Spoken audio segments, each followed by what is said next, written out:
ayon kay San Mateo, Kabanata 11, talata 23 hanggang 30.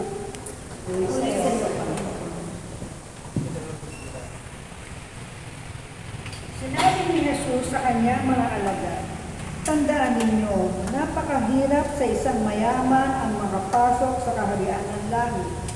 Sinasabi ko rin sa inyo, mas madali pang makadaan sa butas ng karayo ang isang kamelyo, kaysa makapasok sa kaharian ng Diyos ang isang mayaman."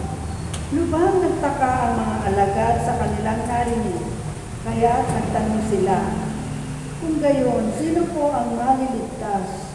Tiningnan sila ni Jesus at sinabi, "Hindi ito magagawa ng tao, ngunit magagawa ng Diyos ang lahat ng bagay."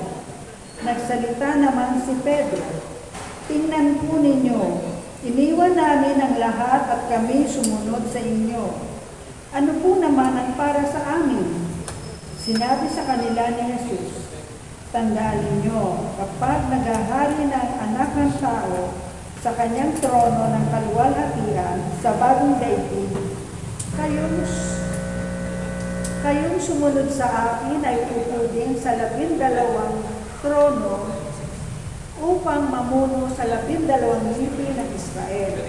Kapag iniwan ninyo man ang kanyang tahanan, mga kapatid na lalaki at babae, ama, ina, asawa, mga anak o mga lupain alang-alang sa akin, ay tatanggap siya ng 100 ibayo at pagkakalooban siya ng buhay na walang hanggan.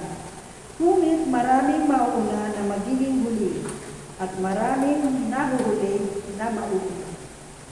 Ang mabuting balita ng Panginoon. Pinuri ka namin, Panginoong Jesucristo.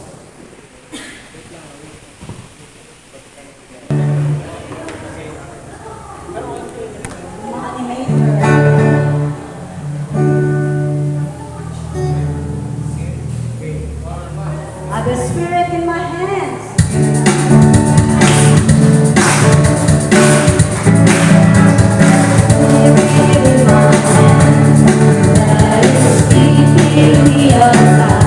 Alive.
Taas po natin ating mga kamay para uwitin ng Holy Spirit. You are welcome.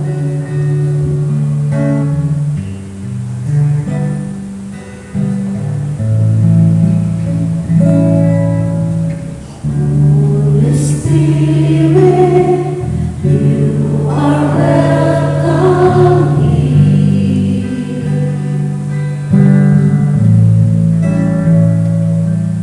In every heart and every soul beneath.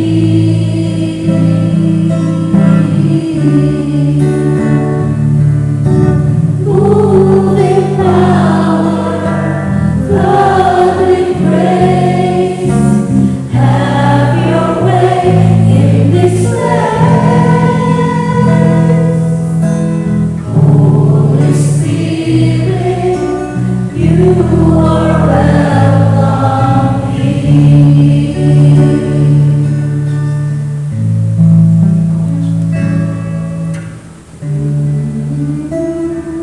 Mahal na Ama, papuri sa iyo. Pinupuri ka namin, mahal na Ama. Dito sa Luzon. Saan man kami naroon, papuri sa iyo, mahal na Ama. Mahal na Ama, walang kapantay ng iyong kapangyarihan. Dapat kayong purihin, salamatan, dakilain sa lahat ng oras. Lord God, humihingi kami ng patawaran sa aming mga pagkukulang, sa aming mga pagkakasala. Patawad po, mahal na Ama, sa galit na naninirahan sa aming puso, mahal na Ama. Patawad po, mahal na Ama, sa mga pagkakataong hindi rin kami makapagpatawad sa aming kapwa. Patawad, mahal na Ama, sa marami namin pagkukulang sa iyo.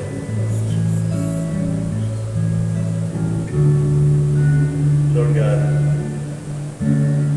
muli, humihingi kami ng tawad sa iyo, mahal na Ama. Wala kaming magagawa kung wala ka. Patawad po, mahal. Kaya hindi naman, mahal na Ama, nagpapasalamat kami sa inyo, buong puso. Sa inyong walang kapantay na kadakilaan. Maraming salamat po, mahal na Ama, sa pagbibigay niyo sa amin ng inyong bugtong na anak upang aming maging Panginoon at tagapagligtas. Maraming salamat po, mahal na Ama, sa pagbibigay sa amin ng banal na Espiritu upang aming maging gabay, ilaw at kaligtasan. Maraming salamat po, mahal na Ama, sa pagbibigay niyo sa amin ng mahal na ina ng laging sakto. Maraming salamat po, mahal na Ama, sa aming mga guardian angels, mahal na Ama, na dinadala sa amin. Thank you, Lord God, sa mga pagsubok na pinagkakaroon mo, pinahintulutan kong mangyari sa amin upang lalo kaming kumatag, kumapit ng mahigpit sa iyo, mahal na Ama. Thank you, Lord God, sa mga naging karamdaman namin na pinagaling nyo na. Karamdaman namin ngayon na alam namin magagalingin niyo, mahal na. Hindi kami nagdadalawang isip o nagdududa sa inyong kapangyarihan, mahal na. Alam namin kayo ang makapangyarihan, ang Diyos ng mga Diyos, Lord God. Mahal na Ama, muli sumasamo kami sa inyo. Lagi po kaming gabayan sa aming araw-araw na buhay. Yes, Lord. Lagi po kaming turo sa amin ang tamang landas o tamang daan papunta sa inyong anak na si Jesus, Lord God. Isinasamo rin po namin sa inyong mahal na Ama, ang aming mga kapatid na sa mga oras na yun may nararamdaman, may mga karamdaman, Lord God. Hindi po ang aking sarili. Ipuin niyo po kami, mahal na Ama, alam po namin na kayo ang pinakamagaling na manggagamot, Lord God. Walang imposible sa inyong kapangyarihan. Itinatas din po namin sa inyo, mahal na mga aming bansa, Yes, Jesus. sa mga kalamidad, Lord God, Yes, Lord. sa mga pagputok ng vulkan, sa mga Jesus. virus na kumakalat, Lord God. Jesus. Ilayo po kami, iligtas po kami, mahal. Jesus. Gabayan mo rin po ang aming mga anak Amen. sa mga pagpasok nila sa kanilang hanap buhay, Yes, Lord. sa eskwelahan. Yes, Lord. Pagpalain mo po, mahal na mga kaming lahat Yes, na Lord. walang maligaw sa amin at Amen. ang tanging daan papunta kay Panginoong Hesus Yes, Lord. ang lagi namin tahakin, mahal na. Amen. Maraming salamat po, mahal na. Thank you, Lord. Sa lahat ng meron kami ngayon na alam Thank namin you, galing sa inyo. Lord. Maraming salamat po, Lord God. Hallelujah. Ang lahat po ng ito, mahal na Ama, ay samot dalangin namin sa inyo. Sa banal na pangalan ng inyong anak na si Jesus, kasama ang banal na Espiritu Santo. Amen. Amen. Moving power.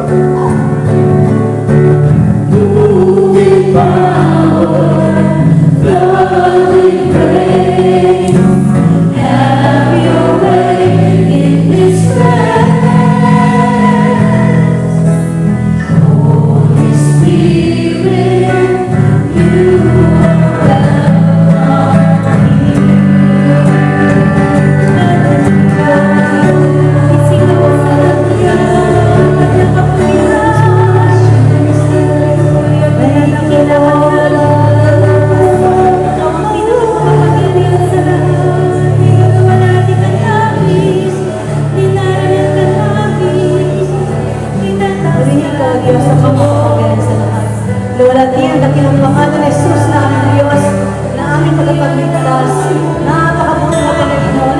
Hallelujah! Purihin natin ang sabay-sabay ang ating Panginoon. Hallelujah! Thank you, Lord. Hallelujah! Jesus! Thank you, Lord. Jesus, Lord, Lord God. Lord, King of Kings. Hallelujah! Hallelujah! Jesus! Jesus! Thank you, Lord God. Lord, King of Lord Jesus! Jesus! Napakabuti na Panginoon. Hallelujah! Pagpapit ka sa salamat sa dakilang pangalan ni Jesus. Jesus na aming Diyos, na aming tagapagligtas, na siya nagbibigay sa amin lakas. Panginoon, napakabuti mo, Panginoon. Hallelujah! Maraming salamat sa lahat, Panginoon. Hallelujah! Thank you, Lord God. Jesus, Jesus, Jesus. Hallelujah! Hallelujah! Hallelujah! Hallelujah! Jesus! Jesus! Hallelujah! Hallelujah! Jesus! Thank you, Lord God. Purihin ka, Diyos Ama. Purihin ka, Panginoon. Hallelujah! Hallelujah! Thank you, Lord God. Thank you, Jesus. Jesus, Jesus, Jesus. Thank you, Lord God. Our Father in heaven, hallowed be thy name. Thy kingdom come, thy will be done on earth as it is in heaven.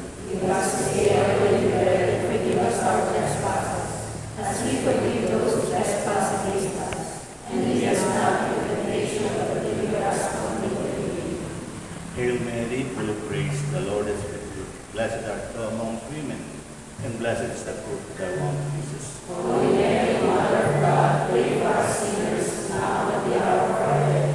Purihin po natin ang dakilang Diyos. Glory to the Father, the Son, and the Holy Spirit, as it was in the beginning, is now, and will be forever. Amen. Amen. Palakpakan natin ang Panginoon. Malakas na malakas. Patuloy sa iyo, Diyos. Hallelujah, Jesus. Thank you, Lord. Thank you, Jesus. So, kumusta naman ang bagong graduate? Ilan na lang kayong natira dito? Kasi umulan din, no? Opo. Isang couple lang umaten sa bagong couple din kayo? Asan ang asawa mo? Kayo, asan? Bihira yan, lalaki nandito, no? Kayo lang, isa, dalawa, tatlo. Lima kayo dito. So, absent ang 8. Tama? Ayan. So, sa gabing ito, pag-uusapan natin ay love and commitment. Alam na ninyo yan, no? Pero, sa panahon ngayon. Kasi iba na po yung panahon nila di ba? Sa panahon nila, tingnan nyo, nagkikwentuhan habang, di ba? Yan yung panahon nila, pwede yun. Oo, ayun po nasabi ko. Joke lang ngayon. Di ba yung love and commitment ng panahon nyo, iba kaysa ngayon? Totoo? Iba yung friends. Oo. It goes hand in hand. May love, mayroong may commitment. Hindi pwedeng walang commitment. Eh pag may commitment, may love ba talaga? Dapat meron. Diba? Hindi mo pasa. Sino yung matatagal na dito? Yung mga ilang taon na po kayo sa community? 34? Tinanong pa, saan po ang asawa niyo? Tinanong po, kino-confirm pa kung 34 talaga no? Ilang taon na kayong kasal? 34. Eh, pagkakasal, nag-MD? Wow. So, may commitment. Siguro naman, no? Hindi naman tatagal sila dito ng ganyan. Kaklase, nagturo pa, oh. Kabatch nyo. Asan po ang brother husband? Nagtatrabaho. Wow. Pilot. So, love and ayaw. Okay lang po. Hindi mabasa. Hindi mabasa. Pakita ka.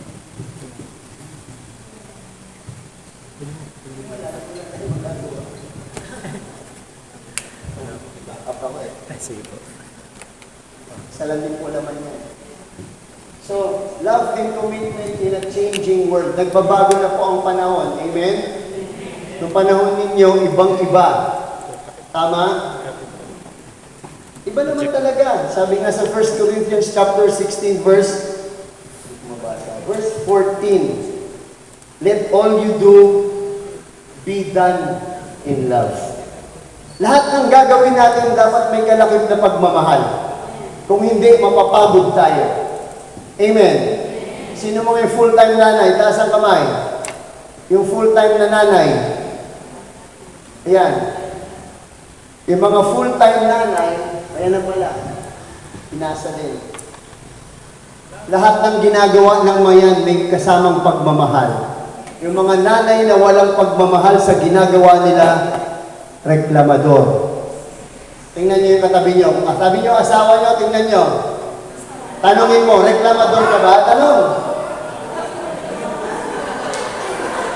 Diba? Ang babae walang pag-ibig sa ginagawa, reklamador. Diba? May ganyan eh. Naglalaba dahil hindi pa uso yung washing machine dati. Sabi niya, nakakapagod maglaba. Amen? Samantalang pag tinanong mo, gano'ng katagal mo na bang ginagawa yan? 30 taon na nga eh. 30 taon na ako ganito. Pero mo 30 years mo na ginagawa, hindi ka pa sanay. Reklamador, madaling mapagod pag walang pag-ibig. Ang sabi doon, let all you do be done in love. Kahit hindi po sa bahay, sa community, ba't may nawawala? Walang kalakip na pag-ibig yung ginagawang paglilingkod. Amen. Bakit tumagal sila? Yung mga matatagal dito, may pag-ibig sa ginagawa nila. Minus love, lahat mahirap. Amen. Sinasabi natin mahirap ang buhay. Yes? Mahirap. Samahan mo ng pag-ibig. Kahit mahirap, masarap. Amen. Totoo yan. Hindi naman natin kaya. Hindi naman tayo superhero eh. No? Na kaya natin gawin lahat. Maliliit na ginagawa natin yan. Lakipan niyo ng pag-ibig yan. Amen. Masarap yan kahit mahirap. Di ba? Ang sarap ng may community. Mararanasan niyo yan yung mga bago. No? Sabi mo, pag mag-picture mo, post naman ako. Ayan. Paki-click po. So, how to maintain strong and enduring relationship. Dalawang requirements. Una, dapat may intentional effort tayo. Punta muna tayo sa community bago sa relasyon. Gawin natin example yung mga matatagal na sa community. Bakit kaya sila tumagal? May effort, may intention. Hindi yung puro intention lang. Wala namang effort. Di ba? Intentional effort, that's very important in a relationship. Tama? Para magtagal. Para maging matibay. Pangalawa, dahil natin to, we have to have an adaptability. Kasi ang mundo nagbabago. Mag-a-adapt tayo sa mga sitwasyon. Yung mga uso nung unang panahon, hindi na uso ngayon yun. Di ba? Asawa mo, gano'n mo katagal niligawan? O siya daw nanligaw, di ba? Tama ba? Siya nanligaw? O, ganun. Yan mga lalaki, pag naano na yung asawa na, di ba? Siya nanligaw. Gano'n katagal kayo niligawan?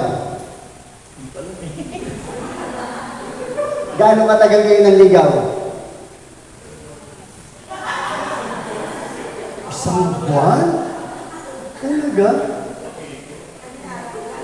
Kipot pa. If I may ask, ilang taon na po kayo? 64. 64? Ang bata pa si sister, parang 63 lang yan. Isang buwan yung niligawan. Sister, ilang taon ka niligawan? One day. Buwan. Mga ilang buwan? Ang lulupit ng members na lalaki, 1 month lang ha? Ito, mukhang mas matali ito. Ilang taong kayo ng liga? O, gano'ng katagal? Huwag matanda, tagal yun. Tagal. Asan ang asawa niyo? Okay. Tuturo kayo eh. O, dahil naturo ka, asan asawa mo? Bakit ito lang, isa sa mga kakaibang community, ME, di ba? Magkakaiwala yung mag-asawa. Magdikit-dikit na kayo. Dahil lagi nang magkasama. Mga palusot. Alam nyo, minsan hindi natin alam ng mga elders yan bakit ganyan. Mga body language ba? Napilitan lang yung isa kasi magagalit sila. Huwag yung Siyempre, hindi papahalata. Nakakahiya. Lalo na kung ilang taon lang po kayo sa community. 8 years. 8 years na sila eh. Tapos papahalata pa sila, nag-aaway sila. Di ba? Kaya nga hindi magkatabi. Tingnan niyo, mag-asawa po kayo. O kita mo, at their age, magkatabi pa rin sila. Saludo po ako sa inyo. Yan, totoo yan. Di ba? Hindi ko tingnan ng ganyan. Hindi ko kayo tatanungin. And so, parang sabi niya sa akin, sige, tanungin mo ako. Sige, pass muna. Mamaya na lang, sa ibang tanong na lang. We have to adapt dun sa mga pangyayari para magtagal. Amen? O, tingnan nyo. Next slide, please.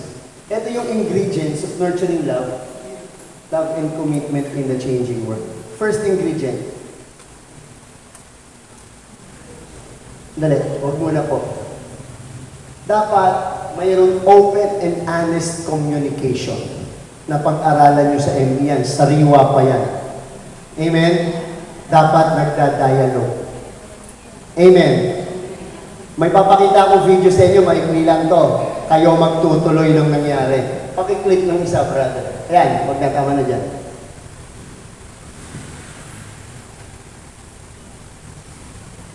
Mag-alala, tugtog lang yung beat na background yan.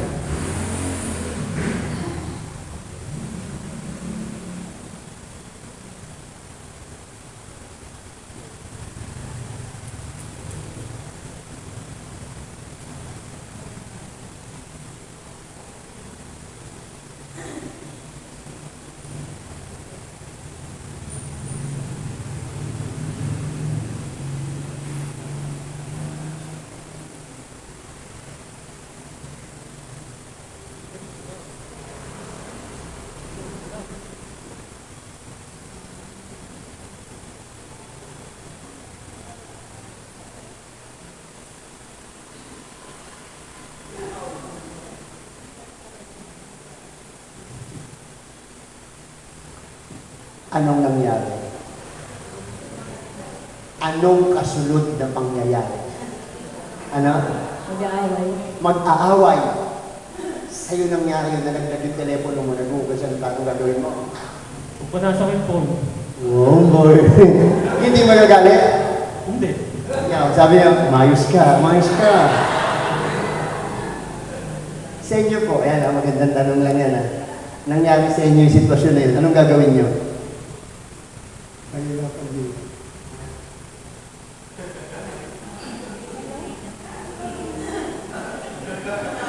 Hindi, sa tingin niyo, anong mangyayari doon?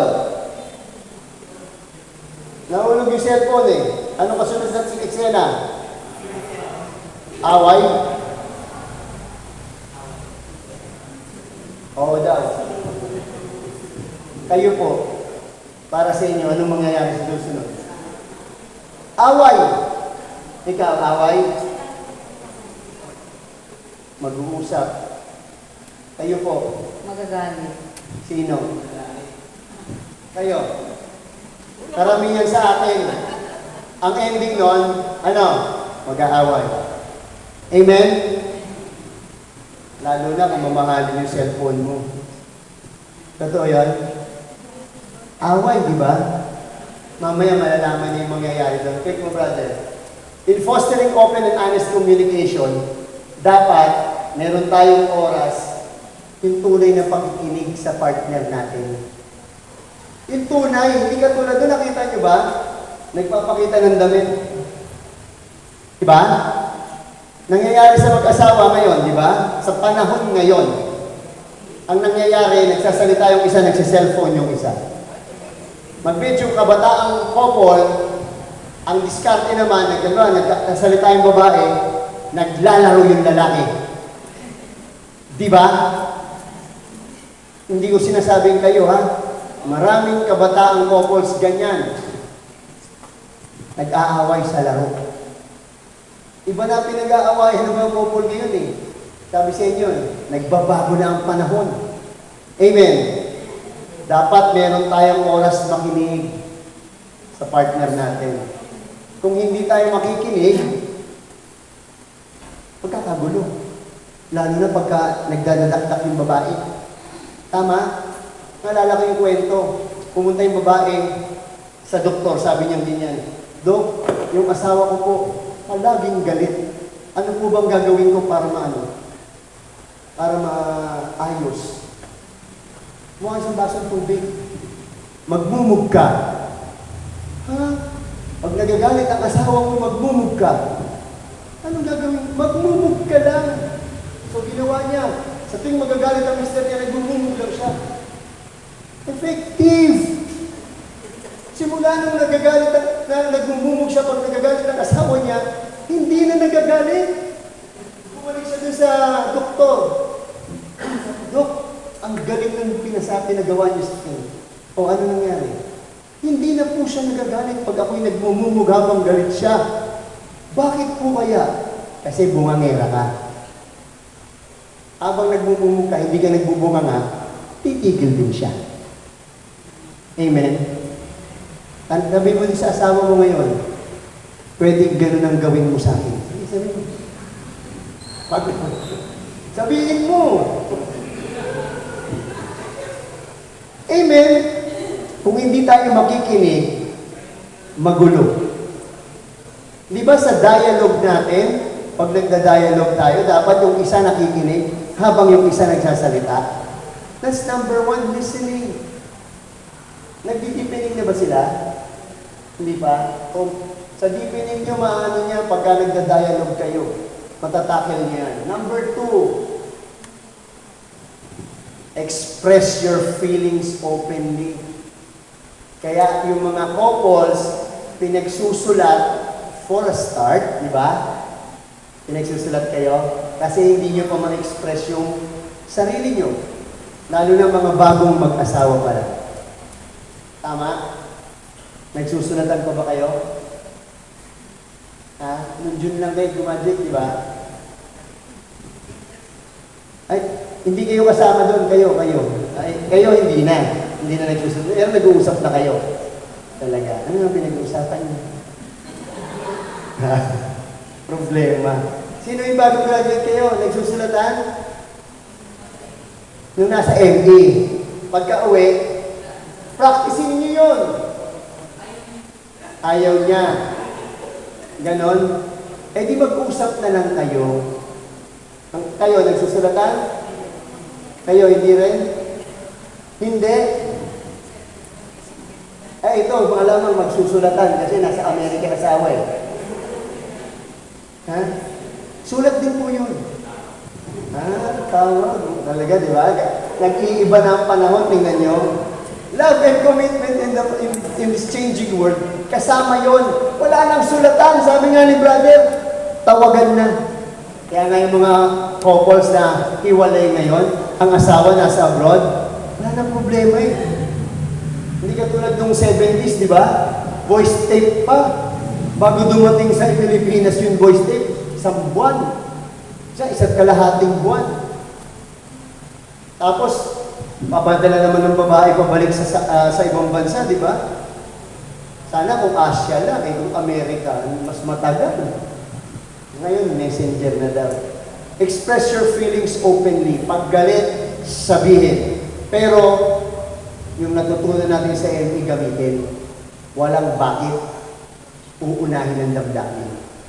Nire-refresh ko lang kayo ha, kasi marami sa matatagal ng graduate, nakalimutan na. Di ba?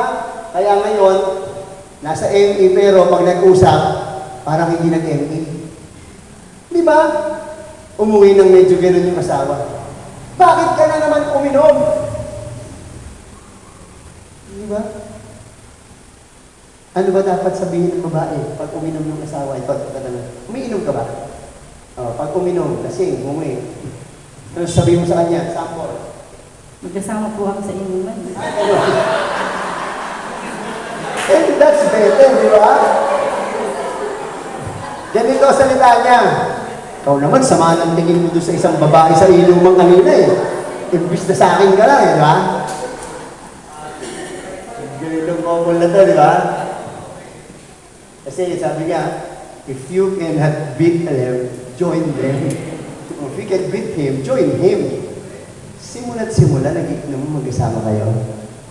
Minsan po, Sa office.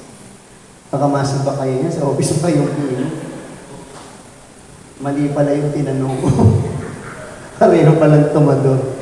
Hindi naman, okay lang naman uminom, huwag lang kayo maglalasing. Pangatlo, work through conflicts constructively. Dapat ang problema, be it sa relasyon o sa community, pinag-uusapan, inaayos, hindi tinatalikuran o tinatakbuhan. Amen? Pag may problema, ayusin. Constructive. Paano yun? Hindi mag-uusap. Yun lang naman ang key sa relasyon natin eh. Pag-uusap. Ang kadalasan, ang mga couples na laging nag-aaway, kulang sa pag-uusap. Amen. Mas gusto pa ng lalaki kausap ang mga tropa niya sa inuman, buti sinasama mo. No? Palagi ka bang kasama? Minsan lang. O minsan, dalasan mo na daw para lagi kang kasama. Kasi mahirap pag iba kasama niya. Pag may alak, kanyo, alam niyo? Ha? May balak. Dapat inaayos ang problema, hindi tinatalikuran o tinatakbuhan. Amen?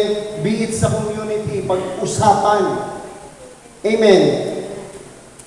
Kasi hindi na pwede yung dati na, pwede din naman, ano ba, nagkakagulo kayo, sabihin mo, cool off muna, papalamig muna. Okay lang yun for a while, pero wag magtagal. Amen? Parang ayaw nyo eh. Ito yung kadugtongan nung video na yun. Pakiclick mga brother, yan ah.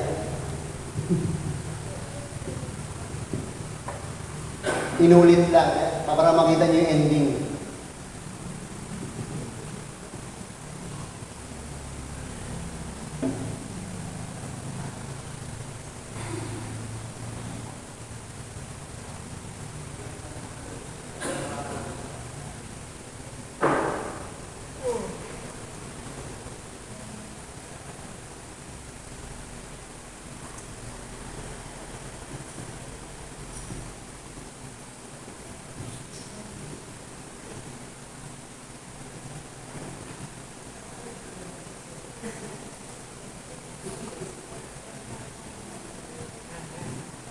O, yan na.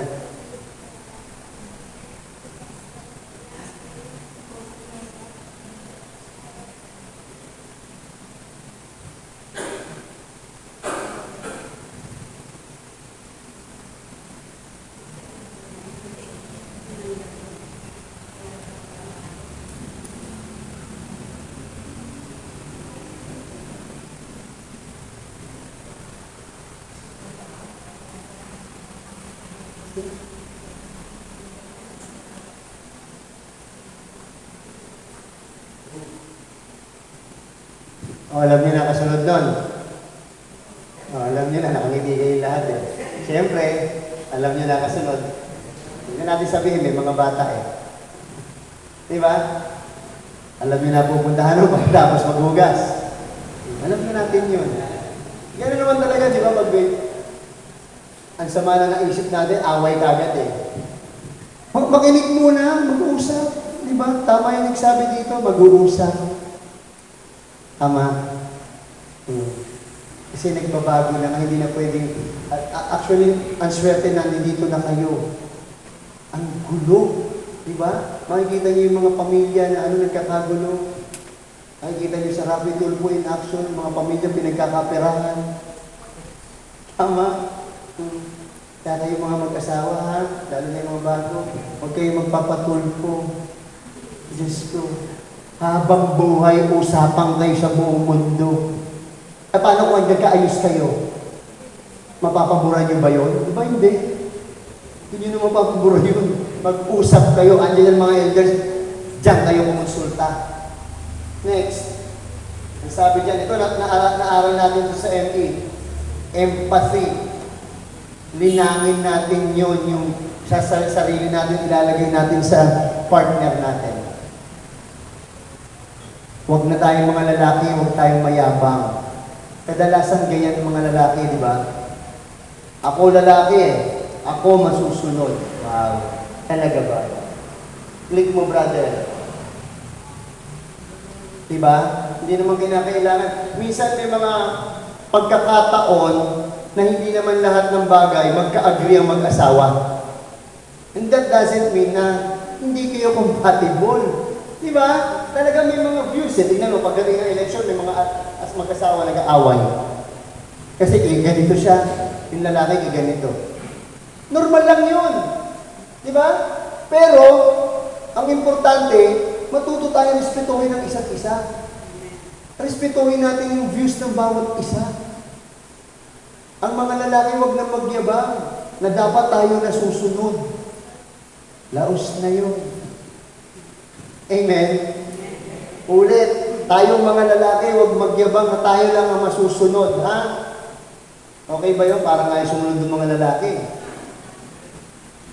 Okay po? Amen. Parang ayaw talaga.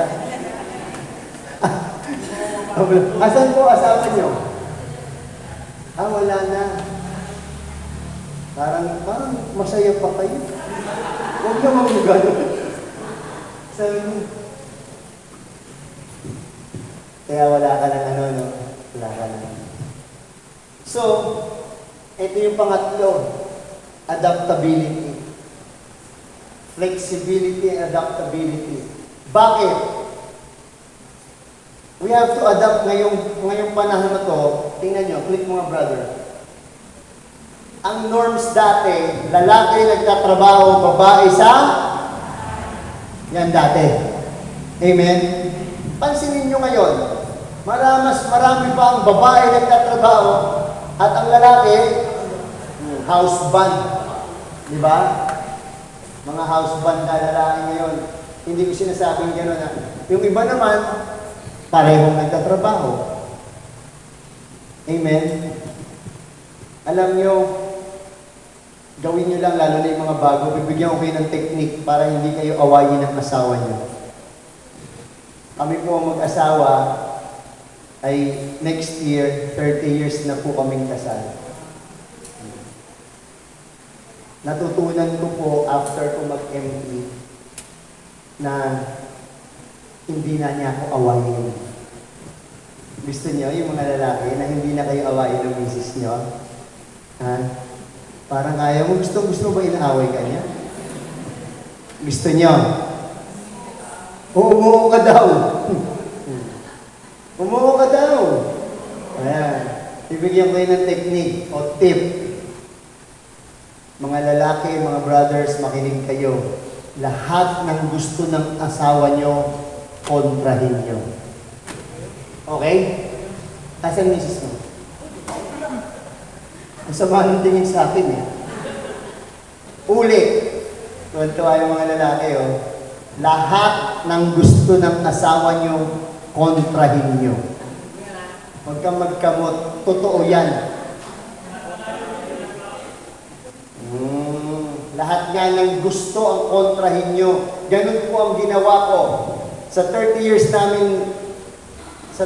po namin, 29 pa lang naman, mahigit eh. 17 years na siyang masaya sa akin. Kasi yung first 12 years, yun yung magulong buhay namin. Pero nung matutunan ko yun, hindi na niya ako inaway ulit. Gusto niyo, ititip ko sa inyo kung ano yun? Kontrahin nyo lang ang gusto. Parang ayaw nyo maniwala eh. Next time na sasama ko misis ko para magpatotoo sa inyo, hindi na niya ako inaway. Oo, talagang kinontra ko. Pag gusto maglaba, kinukontra ko ako naglalaba. Di ba? Oo, gusto maglinis? Hindi pwede yan. Ako yan. Ako yung dapat nasusunod eh, di ba? Kinontra ko lang gusto. Magluluto? Kukuha pa lang ng iluluto yan. Paupuin ka, diyan ka na. Ako yan. Di ba? Ano, okay ba yan? Hindi.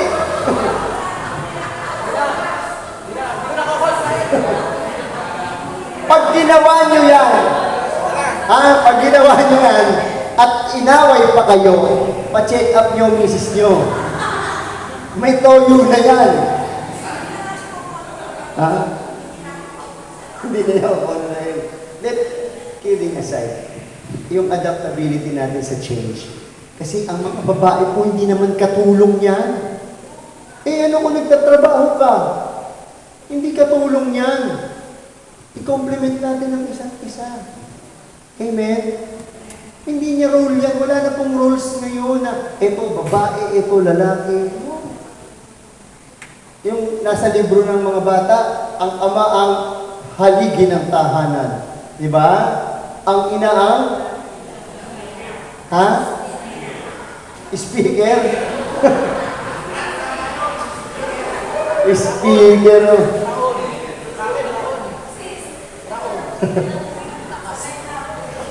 Sige, kanya-kanya kayo ng sagot. Sa bahay, siyempre, iba-iba naman ang ano natin sa bahay nila, ang ina ang speaker. Pero yung haligi. Haliging marupok. Ikaw, ano ka sa bahay?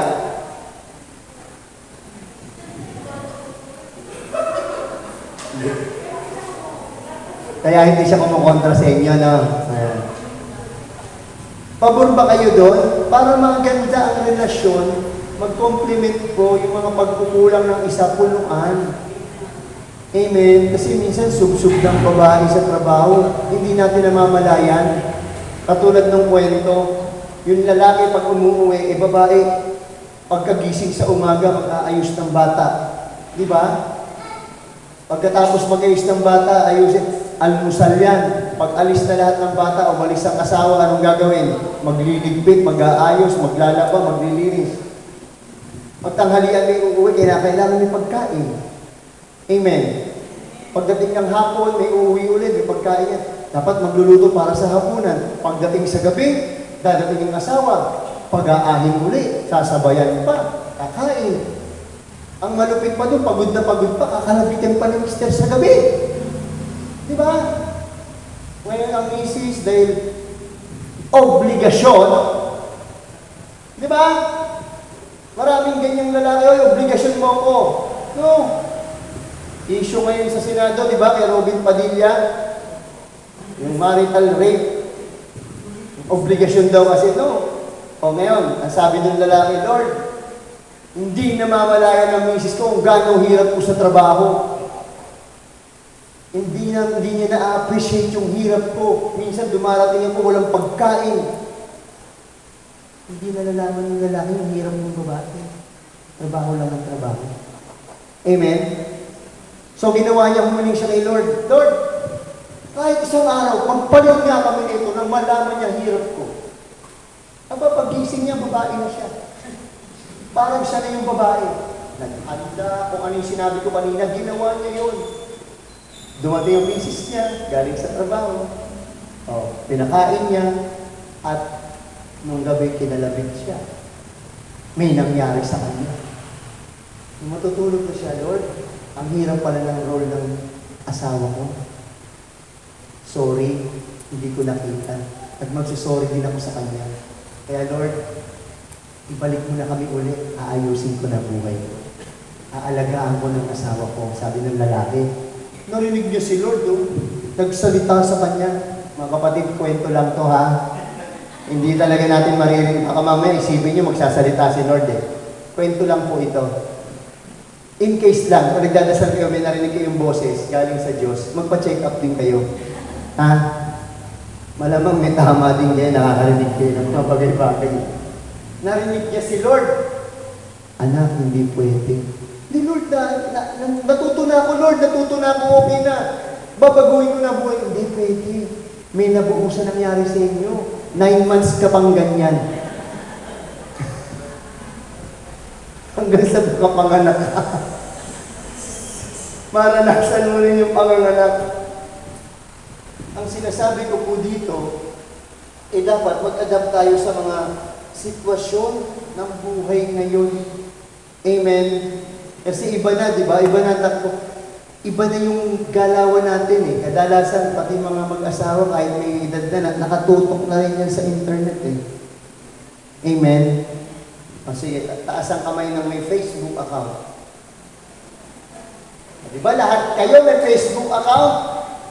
Kayo po. Meron din, di ba? Pangalawang tanong, taas ang kamay ng dalawa ang Facebook account. Nahiya pa ako. Alam nyo, ang mga matatanda, bakit maraming Facebook account? Ito, magtatanong tayo, para galing sa kanila. Bakit po? Nakakalimutan ng password. Nakakalimutan. Nagtataka ako doon sa mga friends kong mga thunders. Sa Facebook yung mga friends kong thunders. Mag-friend request na naman. Hindi, may message ko. Bago po ang bago po ang account nyo. Kasi may mga nanggagaya ng account tapos manghihingi, di ba? Kaya, nagme-message muna ako. Kayo po ba talaga? Ay, oo, brother, kasi nalimutan ko yung password. Kaya sinasabi ko, pwede pong ma-recover ang password. Paturo kayo sa mga bata. No? Nare-recover po yun. Huwag yung gawa kayo ng gawa. Okay lang? Yung iba naman, yung medyo may kabataan pa, ilang taon ka na, brother? 42. Taba-taba, di ba? Yung iba, ba't may dalawang accounts yan, may tinatago sa kabilang account. Malamang ando doon yung kalokohan, di mo ba? Ewan ko. Mahirap sumagot, di ba? So, yung pangatlo, we have to adapt sa situation. Even yung relasyon natin ng commitment sa mga bata, dapat mag-adapt tayo. Hindi na rin ubra yung mga ginagawa natin sa mga, yung ginawa sa atin ng mga magulang natin, hindi na uubra sa ngayon. Di ba? Di ba tayo dati? Tingnan lang tayo ng magulang natin. Tumitigil na tayo. Lalo na kung may bisita. Di ba? Naku, pag nandilat na mata ng nanay ko, at hindi kami tumigil, pag alis ng bisita, may yantok yan. Padadapain ka niyan. Pag hindi ka dumapa, kahit saan katamaan. Diba? Dati yun eh. Ngayon, hindi na pwedeng gawin. Eh kasi brother, ang mga bata ngayon, ang hirap-hirap pasunurin. Totoo hindi? Kasalanan ng mga lalaki yan eh. Kasalanan natin yan. Tanong na bakit? O bakit? Saan ba tayo dumete? Diba sa mga nanay natin? Di po ba? Bakit? Yun ang pinakamagandang pagkain ng bata sa ina. Pansinin nyo yung mga dubedi sa ina. Pag tinawag ng ina, kaya nga, sunod agad. Pag tinignan, tumitigil. Tama? Ngayon ang mga bata, dinidede? Gatas ng hayop, di ba? Sabi nga ng iba, kaya ugaling hayop. Tama?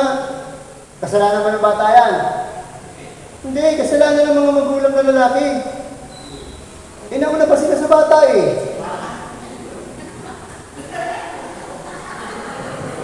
Di ba? Hindi. Walang halong kaanuhan ha.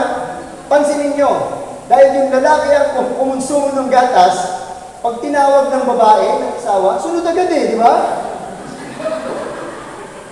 Di ba? Sud-sud pa lang yan.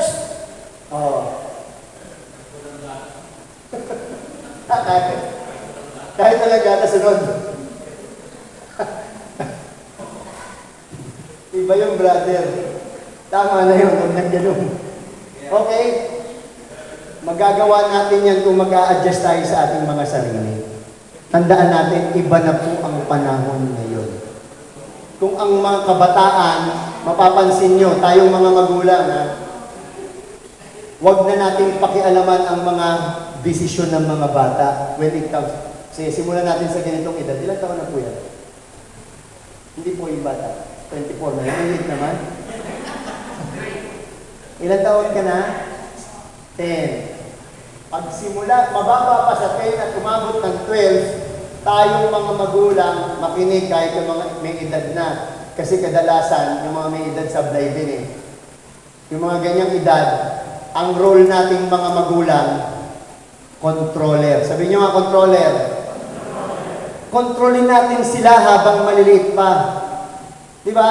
Parang sorry to compare ha. Alam niyo yung mga puppies, pag kine-train, di ba may training list na tinatawag, pag hinilang ganun, lumilipit, kinokontrol mo.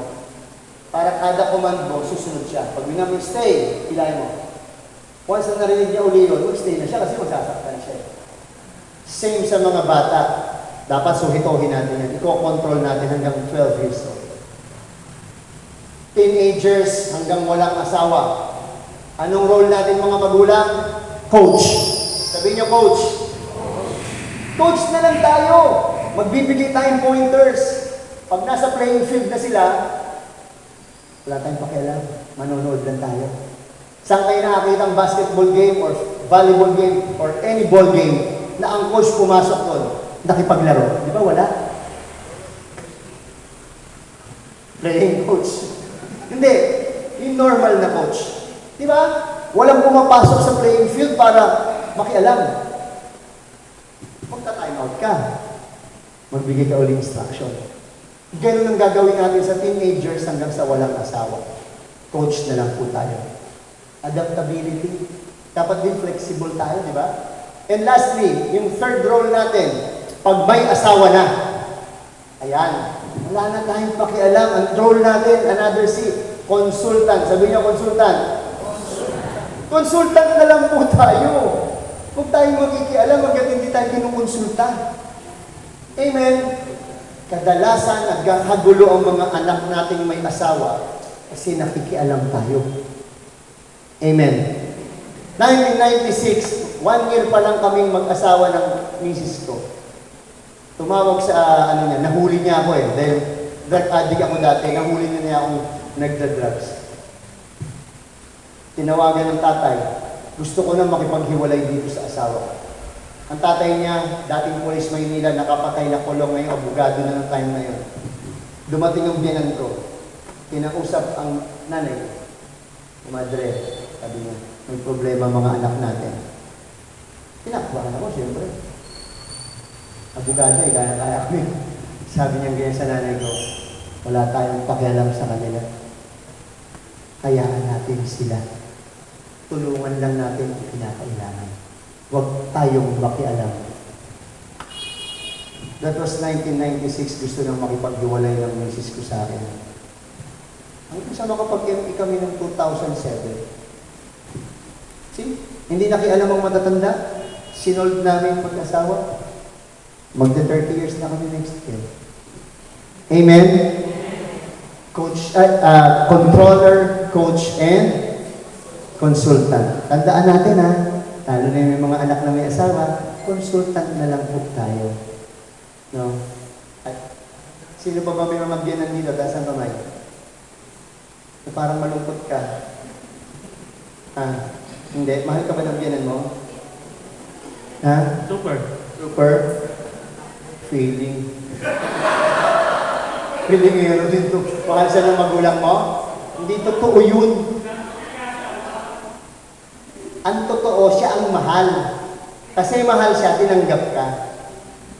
O tanong ko, may mga anak na ba kayo may asawa? Sino may anak, may mga manugang na, taas ang kamay? Mahal mo manugang mo? Di ba? Hindi.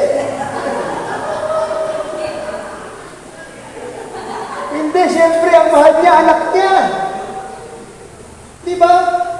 Totoo, may manugang po. Mahal niya manugang niyo? Hindi rin, di ba?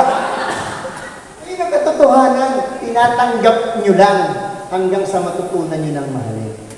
Kasi mahal niyo anak niyo eh. You have to adapt. Okay? Tandaan niyo yung tatlong yun para hindi tayo magkagulo-gulo. Amen. Okay, last. Yan, dapat balance rin yung digital connectivity natin. Kasi kadalasan pansinin niyo itong video na itong mamaya. May papakita akong video sa inyo ito totoong nangyayari. Mas matagal na tayong nasa online world kesa sa physical. Tingnan niyo, pakiclick.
Sino nakaka-relate? Kahit hindi sa pamilya, sa tropa, di ba? Minsan sa community meeting, may nagaganyan. Kaya kami, yung mga kasama kong preacher dati, pag nag-meeting kami, lahat ng telepono nasa gitna. Para may mapag-usapan kami. Sino unang humawak niyan, siya taya sa kakainin namin. Kaya kahit, siyempre, dito tunog yan, magbabibrate. Ay, ama yan dyan. Mga ayaw maglibre, di ba? Gawin nyo minsan sa meeting.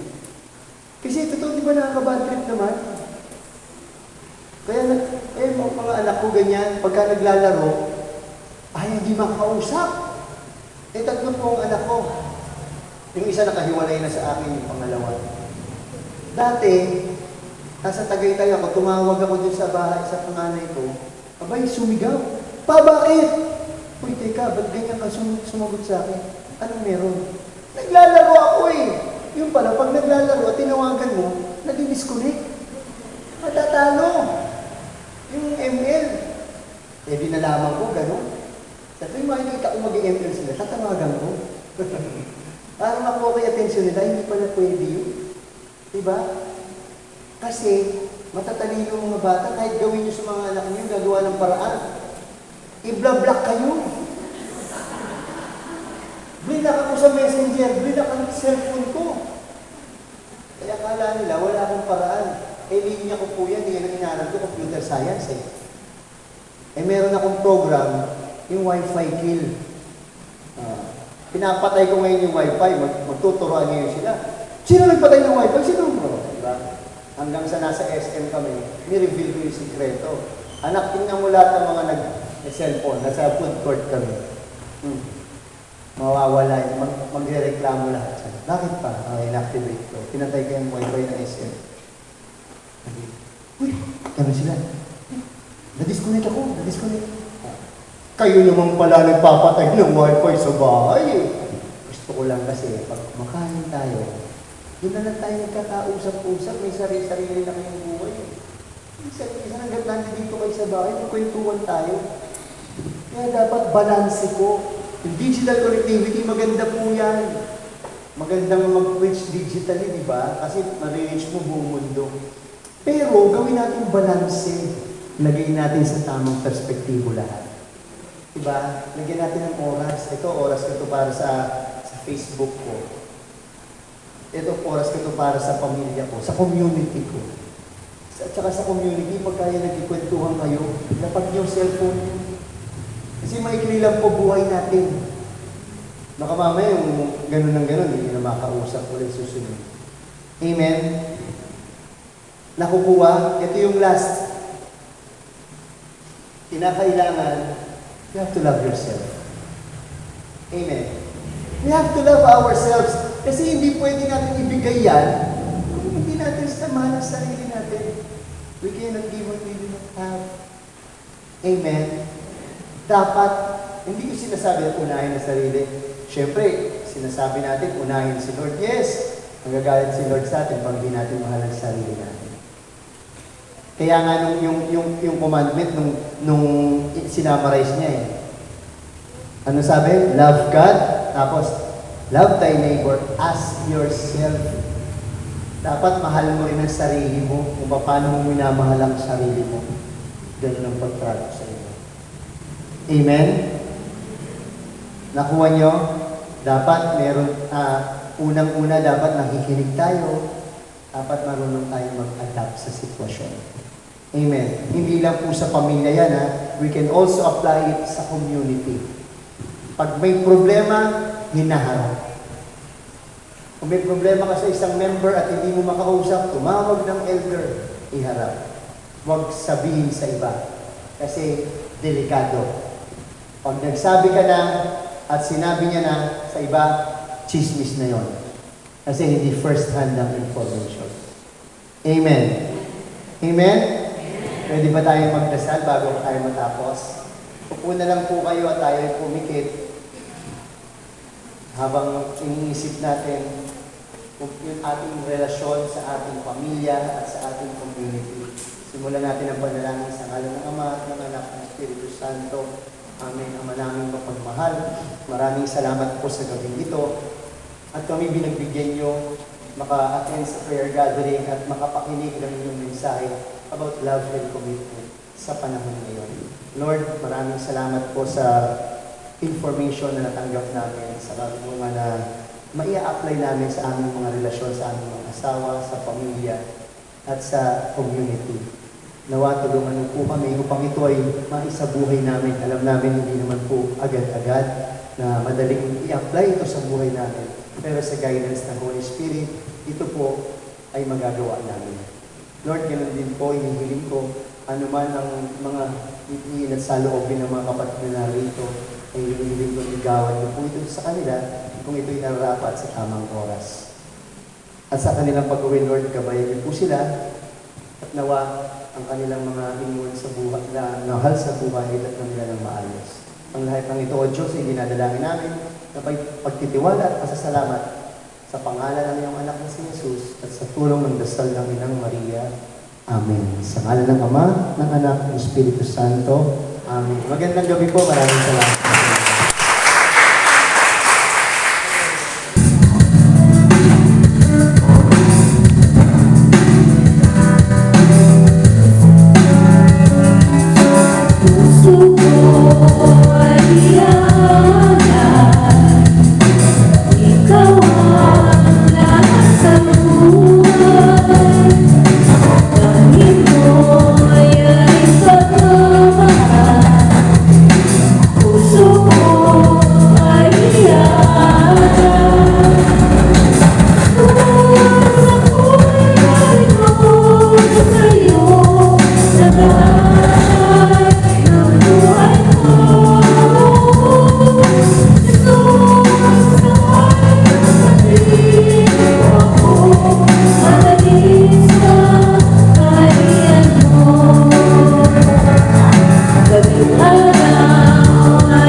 Ituon po natin ang ating mga kamay sa ating alay.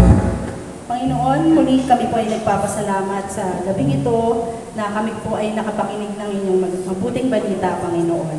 Nawa, Panginoon, ay magamit po namin ito sa aming pang-araw-araw na buhay, Panginoon. Lord, tinataas din po namin sa inyo itong aming alay. Maraming salamat po sa lahat ng biyaya mo. Salamat po sa lahat ng nakapagbigay, Panginoon. Lord, i-bless mo pa po kami para mas malaki po ang aming naibigay at makatulong din po kami sa aming kapwa. Panginoon, muli sa aming pag-uwi, ingatan mo po ang bawat isa sa amin, makarating po kami ng safe and sound. Muli, Ama, walang hanggang pasasalamat at papuri po sa inyo.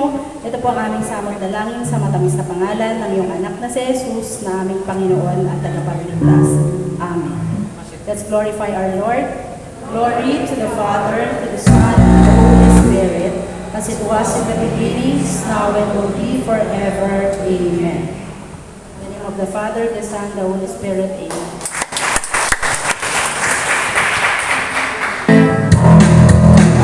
Kung may problema ka,